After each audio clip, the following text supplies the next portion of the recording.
Bienvenidas a Cima Podcast, un espacio de comunicación integral para mujeres activas. Aquí creemos que cada mujer camina su propio ascenso, con desafíos, aprendizajes y momentos que transforman. En este podcast compartimos conversaciones auténticas, humanas y profundas que inspiran e invitan a reflexionar y fortalecer el poder personal. Soy Andrea y te doy la bienvenida a un encuentro hacia tu propia cima. En Cima hablamos del camino que cada mujer recorre para encontrarse a sí misma. A veces ese camino puede estar marcado por desafíos, decisiones difíciles y aprendizajes profundos que nos transforman.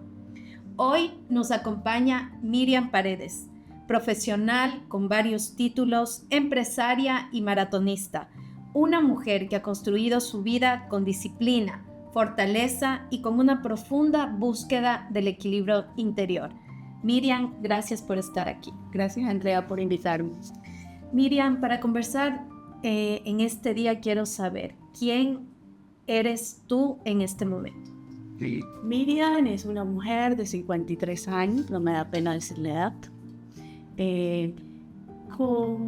Dentro de la vida académica estudié administración, derecho, algo de turismo.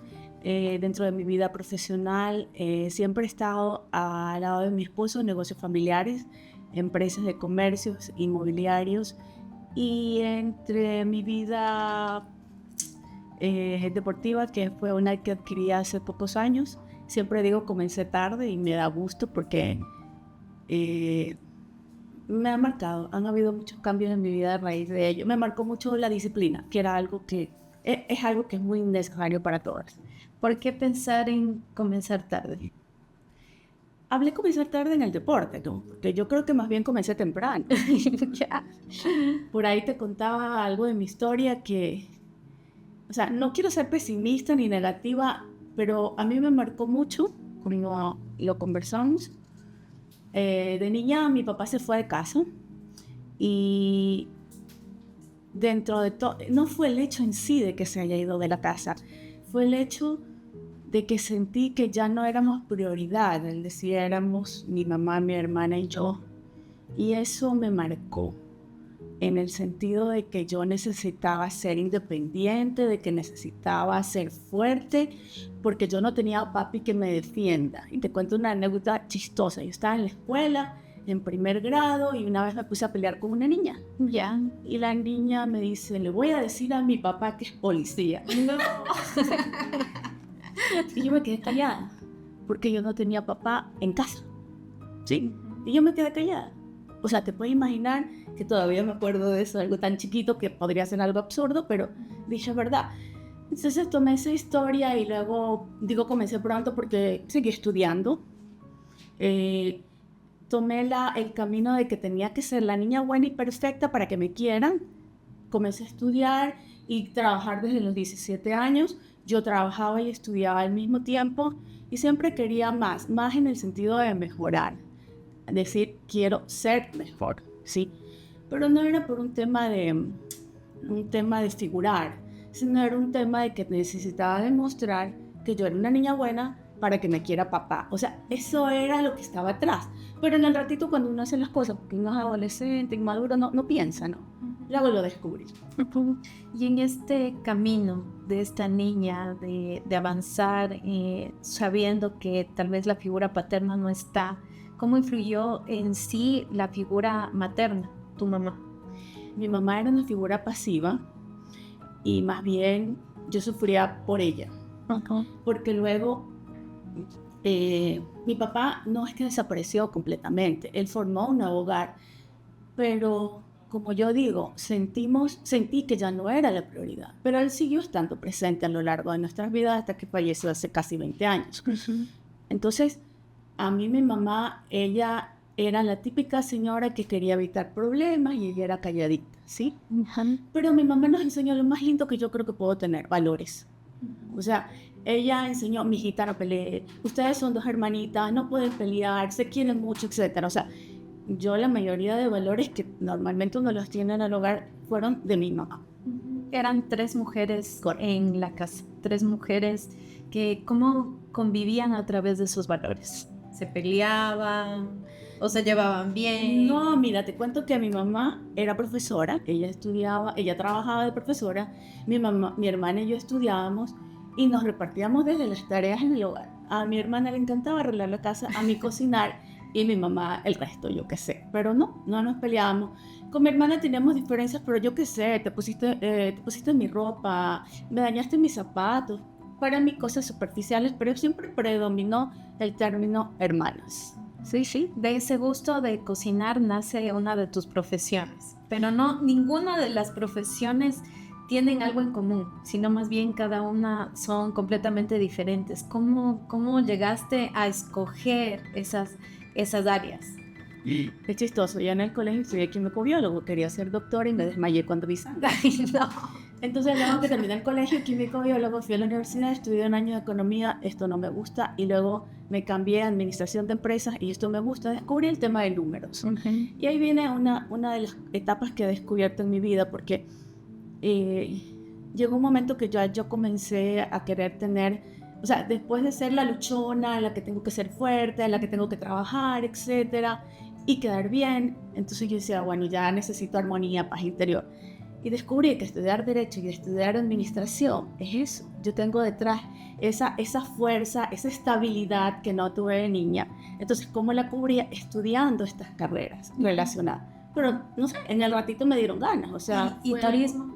El turismo más bien fue enfocado en Administración. En la Universidad de aquí de Manta había unas maestrías y esa era maestría en gerencia turística de hotelera. Como yo ya era administrador de empresas, yo fui a hacer esa maestría y fue muy linda porque era una maestría en convenio con la Universidad del Mar de Chile. Venían a la Universidad Laica y Loyola Faro profesores chilenos y me gustó mucho porque ellos nos enfocaban en la parte administrativa y operativa, vimos mucho. Y la idea mía era, y de hecho Manta es una ciudad turística, siempre algún rato yo quería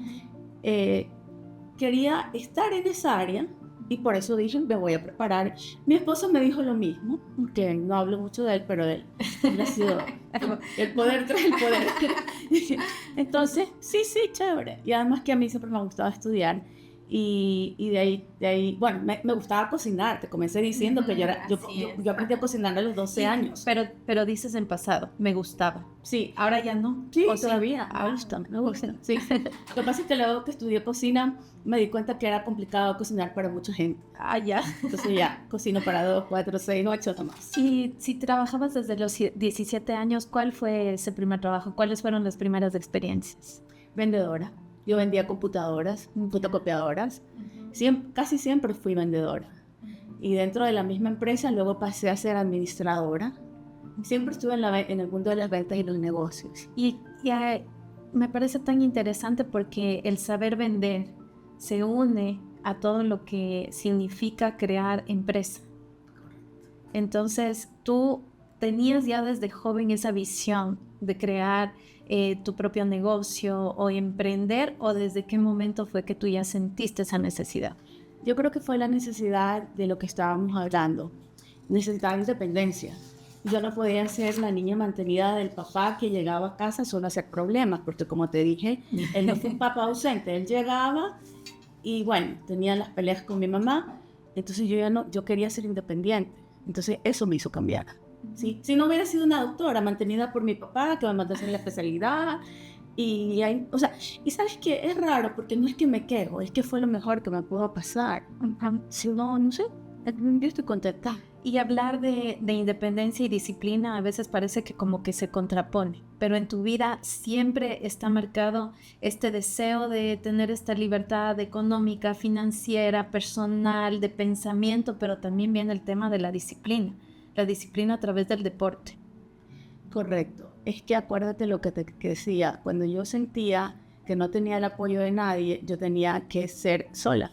Entonces yo sabía que no tenía ese apoyo y eso me marcó. O sea, es que yo a veces digo, ¿pero por qué? Pero eso me marcó y yo todo lo que hacía lo trataba de hacer bien. O sea, por ejemplo, Derecho estudié a distancia en la Universidad de Loja y luego plum, me apareció una maestría. Dije, voy a suspender los estudios de Derecho a distancia hasta terminar esta maestría, que fue la de Turismo y Hotelería, y luego retomé los estudios de Derecho y los terminé porque quería hacer las cosas bien. Yo descubrí el deporte por una amiga, me gustó. ¿Qué edad tenías? 38 años, por eso digo que no comencé muy joven. Pero bueno. En el colegio jugaba básquet, iba al gimnasio, y entonces primero fueron los 5K, wow, yo hice 5K, me acuerdo que nos fuimos a Guayaquil, San Borondón, la primera carrera, que es 5K, había 5 y 10K, y no me di cuenta que en la virada para el 5K era allá, y terminé llegando al 10K, dije, wow, ese 10K, ese bueno. Y de ahí me gustó. Y siempre busco, o sea, yo digo busco el mal, porque hacer una maratón te genera bastante sacrificio. Y entonces creo que por eso es que me gusta lo difícil. Y ahí bien, o sea, esa es la clave, la palabra maratón. Tú me comentabas una vez y sabías toda la historia de dónde viene la palabra maratón. Sí. Cuéntanos. Maratón es una ciudad griega. Resulta que había una guerra entre los espartanos y no me acuerdo cuáles eran los otros, y resulta que en la ciudad de Maratón ganaron y mandaron un soldado a Grecia para que dé la noticia que habían ganado la maratón. Este soldado corrió, lo hizo muy rápido para llevar con la noticia y la distancia fue alrededor de 40 kilómetros.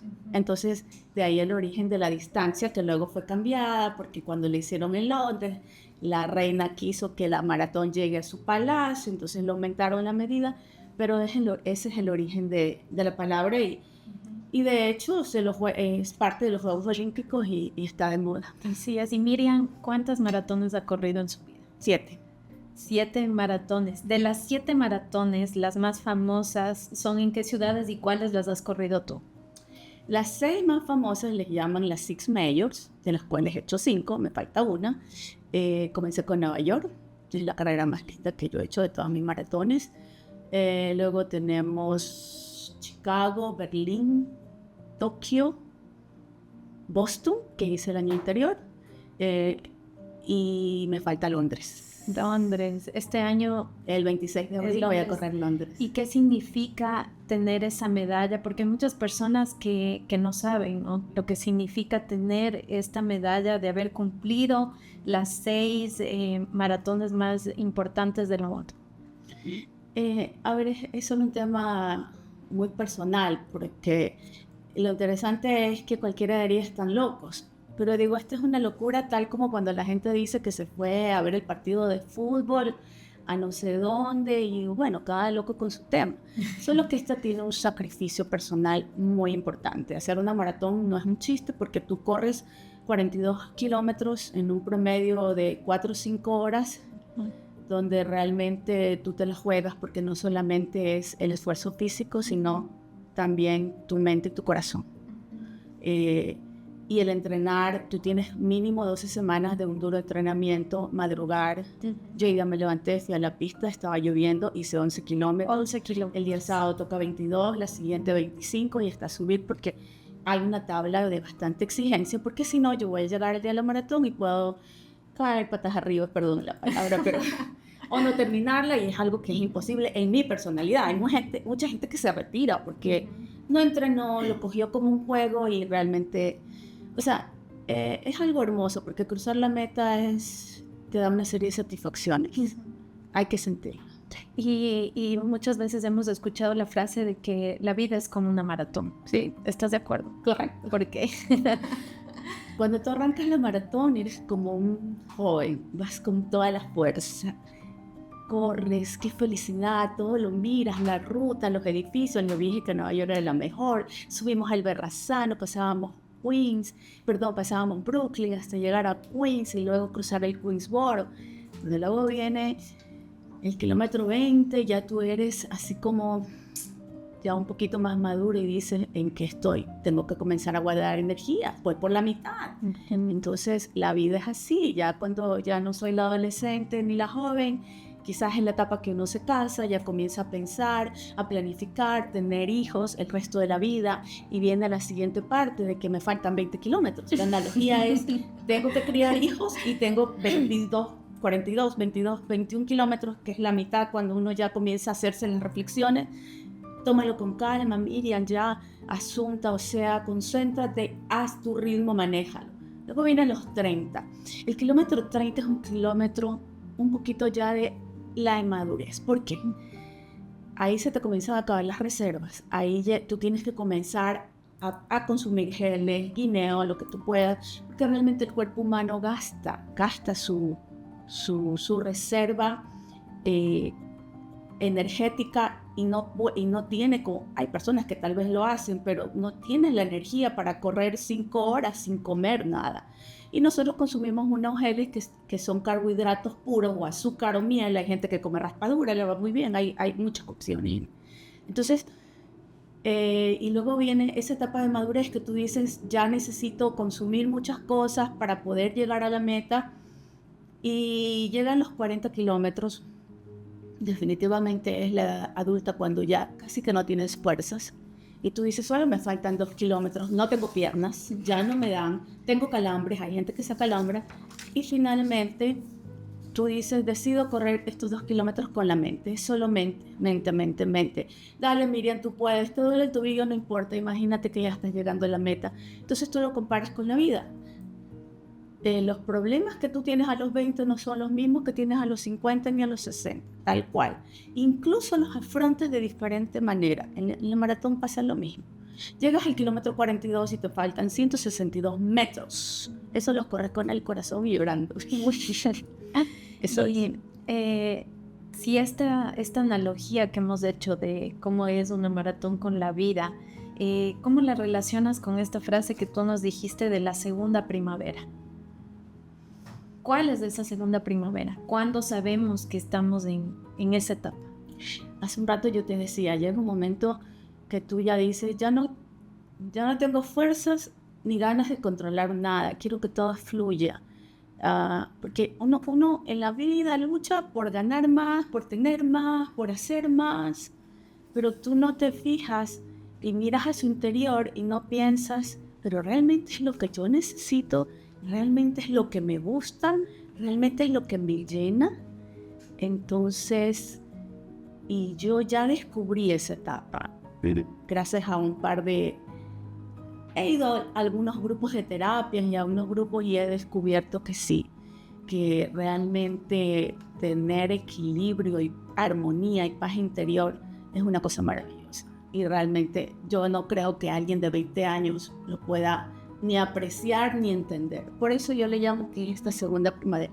Algo de madurez podría decir, pero sí, no, porque hay gente madura a los 30, no sé. Sí, puede ser que la edad es como relativa en muchos casos. Uh-huh. Sí. Sin embargo, la experiencia, el conocimiento, lo que vamos viviendo. Y tú no solo has roto esquemas en el tema de las maratones y del deporte, sino también en tu vida personal. Las mujeres tenemos como que marcados ciertos hitos que debemos ir cumpliendo en nuestra vida, como casarse, como tener hijos, también como que el hombre con el que nos debemos casar tiene que cumplir ciertos requisitos, ¿no? En tu experiencia personal, ¿cómo ha sido tu enamoramiento de tu esposo, que hablabas de hace un momento, que hay una diferencia de edad, y también el tema de haber escogido como mujer el no tener hijos? Ok, resulta que él aparece en mi vida alrededor de mis 20 y yo sí creo que me enamoré y él vino a llenar ese vacío del padre que no tuve, ¿no? Porque mi padre, él era buena persona, no puedo hablar mal de él, incluso le debo agradecer desde que me trajo al mundo, ¿no? Porque no estuviera aquí si él no hubiera existido. Pero entonces ese vacío que yo les hablaba hace un rato de que yo no era prioridad, lo vino a llenar él como pareja. Él en esa época tenía 28 años más que yo 20, él 48. Entonces la diferencia era grande, pero la verdad es que yo me sentía bien, me enamoré locamente y la prueba está en que todavía estamos juntos. Tenemos más de 30 años juntos y la diferencia de edad creo que ayudó muchísimo. Y eso era justamente lo que hablábamos, del tema de que la edad no es un determinante. No sé si él se acomodó a mí o yo me acomodé a él, todavía no lo entiendo, Para nosotros tenemos algo muy importante que es la comunicación. Hablamos mucho. Él es una persona muy culta y yo estoy segura que él me inculcó mucho este tema de los estudios, porque todo quería estudiar y él, ya, dale, vamos. Entonces, y yo creo que también me motivaba por el hecho de que al ser él bien culto, yo quería tener temas de conversación y todavía me gusta conversar con él porque él es una persona que sabe mucho y al rato yo digo, yo quiero ganarle a él, que él no sé.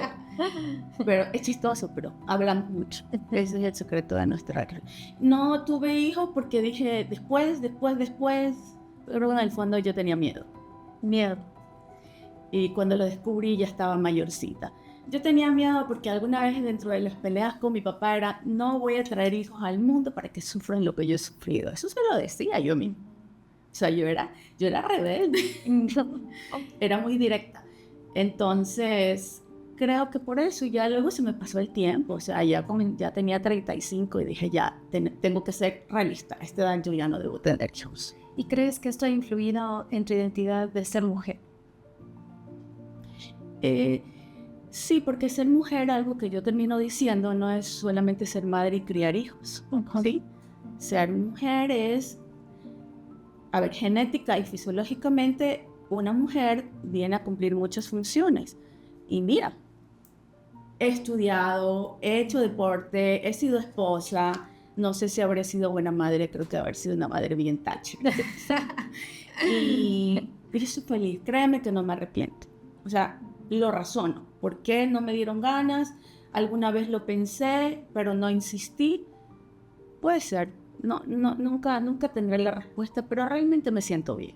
Pero estoy de acuerdo contigo en el decir que definitivamente la maternidad no te define como mujer.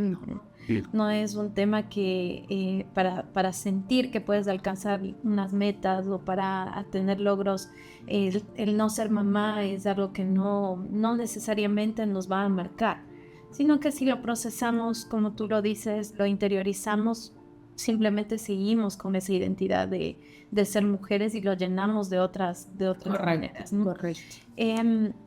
¿Cómo tú crees que la vida nos ha te ha enseñado a ser fuerte y a buscar un equilibrio emocional? Y para eso voy a traer una frase que tú nos enviaste antes, que dice, y me gustó mucho: la vida me ha enseñado que a veces nos toca ser fuertes antes de tiempo, que muchas veces debemos sonreír a pesar de estar rotas por dentro. Pero con los años entendí que ser fuerte no significa no sentir.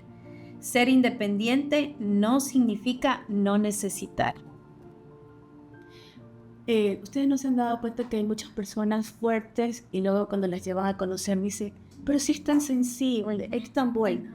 Es que la vida nos enseña a todos poner una máscara, una imagen. No es malo, sino que te toca, ¿no? Y luego tú puertas adentro y dices, no, que no es así. O sea, uno aparenta seguridad, firmeza, pero luego adentro ya uno se mira y se desborona y llora. Y nos pasa a todos, hombres y mujeres, incluso a los hombres. Se cree en el sexo fuerte, pero también... ¿Y cómo llegamos a soltar eso? ¿Qué podemos hacer? Porque no es fácil darse cuenta y tampoco hacerlo. Realmente a todos nos tiene que pasar algo malo. Y ahí viene el refrán: no hay mal que por bien no venga. A mí personalmente, hace unos años, me comenzaron unos síntomas de unos dolores articulares fuertes. Exactamente fue en el 2019.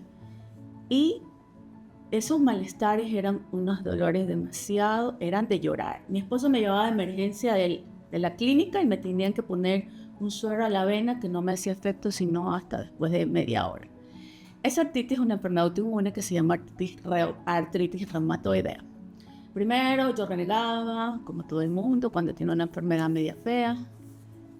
Y luego por ahí vino alguien de una terapia que yo te comenté un día el nombre. Me dijo, primero acepta lo que tienes, por algo ha venido, porque todo lo malo que viene a nosotros en la vida, todo viene a enseñarnos algo, todo. Y yo creo que nos enseña más las cosas malas. Las cosas malas son nuestros mayores maestros. Las cosas buenas no terminan dándote tanta enseñanza como las cosas malas. Me dijo, Y si tú necesitas una medicina, ve a un médico. Él me había contado, este terapeuta, que tenía una novia que tenía lupus. Ya, también una enfermedad. Y me dijo, ella llegó a tener una crisis que llegó a estar internada. No dejes que te avance eso y se te complique. Aterriza. Okay. Entonces ahí comenzó un proceso. Y el siguiente proceso es, ¿por qué a mí? ¿Por qué a mí? Es la primera pregunta cuando alguien tiene esa enfermedad. Entonces luego yo he tenido amigas muy, muy buenas en mi vida. No las quiero nombrar porque no sé si ellas estén de acuerdo. Que me enseñaron caminos y caminos de terapia. Entonces ahí comencé a mirar el mundo diferente. ¿Para qué? ¿Para qué tengo esto? Entonces ahí comencé a darme cuenta que la respuesta de todo está dentro de uno.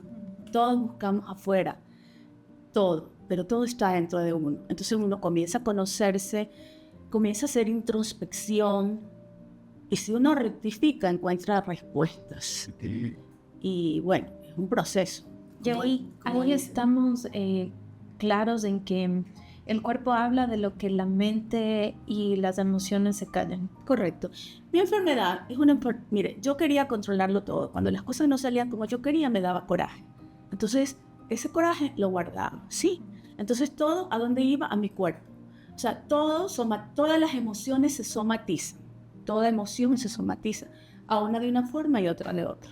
Entonces, ¿por qué yo quería tener el control de nada? O sea, no necesito controlar nada, necesito controlarme yo, mis emociones, mi salud, etc. Obviamente eso lo comprendí en esta segunda primavera. Y en esta segunda primavera, Miriam, y con estos síntomas, de estos dolores, eso jamás ha evitado que tú sigas entrenando, sigas avanzando en las maratones. Para nada. Iba a un doctor y me dice, usted está loca, inflamada, no puede correr. Ya, doctor, no se preocupe. Al otro día iba a correr. No, es que eso es algo que ha habido en mí, no sé por qué, soy rara. O sea, a veces digo, ¿qué tesón? Yo nunca he parado. Nunca he parado de hacer actividad física. Yo creo que eso me ha ayudado a manejar la enfermedad. La tengo muy controlada, ya no me dan crisis, ya no voy a emergencias, la tengo bastante, casi un 80% controlada. No estoy en remisión todavía porque es un proceso, pero siento que me ha enseñado mucho. ¿Estas enseñanzas crees que han servido para que seas una mujer fuerte o una mujer completa? Una mujer completa y más vulnerable, sentirme vulnerable, quererme yo, porque a veces uno quiere satisfacer a toda la gente que está a su alrededor, pero no piensa en uno mismo. Y como te dicen en el avión, si falta oxígeno y cae la máscara, primero póngasela usted, después le pone el oxígeno a su hijo o a quien está al lado.